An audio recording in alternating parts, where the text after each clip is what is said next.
हम एक जेल को देखते हैं जिसका नाम द शॉशैंक रिडेम्पशन है। ये दुनिया की सबसे सिक्योर तरीन जेल है। इस जेल में हजारों कैदी हैं, लेकिन आज तक इस जेल से कोई भी कैदी फरार नहीं हो सका, क्योंकि इस जेल की सिक्योरिटी बहुत ही ज्यादा स्ट्रिक्ट है। इस जेल में ऐसे कैदी भी हैं जिन्होंने अपनी पूरी जिंदगी इसी जेल में बिता दी, लेकिन इन्हें इस जेल से भागने का ख्याल तक नहीं आया, क्योंकि इस जेल से भागने की कोशिश करने वाले कैदी की सजा सीधा मौत है। अब यहाँ सीन कट होता है और हमें कोर्ट में एंडी नाम के एक आदमी को दिखाया जाता है, जो अमेरिका के एक बहुत ही बड़े बैंक का बैंकर है। जज उसे उसकी वाइफ और उसके लवर के मर्डर के इल्जाम में उम्र भर कैद की सजा सुनाता है, लेकिन एंडी कहता है कि मैंने ये मर्डर नहीं किए हैं। पर एंडी खुद को बेगुनाह साबित करने के लिए उसके पास कोई प्रूफ नहीं था, जिस वजह से कोर्ट का जज एंडी को उम्र भर कैद के लिए दुनिया की सबसे सिक्योर जेल दी शॉशैंक रिडेम्पशन भेज देता है। एंडी के साथ और भी कई सारे कैदी होते हैं, और जब इन कैदियों को जेल के अंदर लाया जाता है तब जेल के अंदर मौजूद बाकी कैदी आपस में शर्त लगाते हैं कि आज रात इन नए आने वाले कैदियों में से कौन सा कैदी रोएगा, और इसके लिए ये लोग एक डिब्बी सिगरेट की शर्त लगाते हैं। ये लोग बाहर लाइन से खड़े नए आने वाले कैदियों में से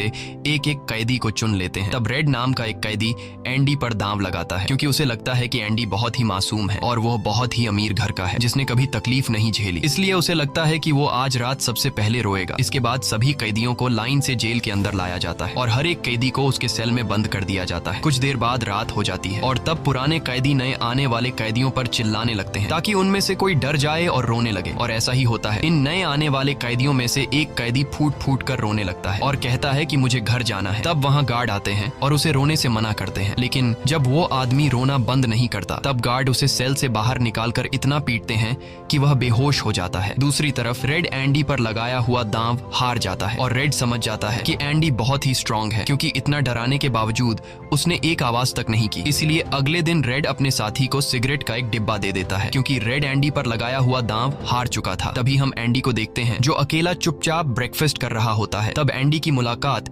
जेल के सबसे पुराने कैदी ब्रुक्स से होती है। ब्रुक्स को यहाँ इस जेल में लगभग 50 साल पूरे होने वाले हैं। एंडी समझदारी से ब्रुक्स से इस जेल के सभी छोटे बड़े रूल्स और हर एक कैदी के बारे में जानने की कोशिश करता है। तब ब्रुक्स एंडी को जेल का हर एक सीक्रेट बता देता है, और वो एंडी से कहता है कि अगर तुम्हें जेल के बाहर से कुछ मंगवाना हो तो रेड नाम के कैदी के पास जाना। ये सुनते ही एंडी भी इंतजार नहीं करता और वह सीधा रेड के पास पहुंच जाता है और रेड से कहता है कि मैंने सुना है तुम बाहर से किसी भी चीज को अंदर मंगवा सकते हो। तब रेड कहता है हाँ मैं मंगवा सकता हूँ, लेकिन ऐसी चीज जो यहाँ से भागने या फिर किसी को मारने में काम ना आती हो। एंडी रेड से कहता है कि मुझे हैमर यानी एक हथौड़ा चाहिए। हथौड़े का नाम सुनते ही रेड कहता है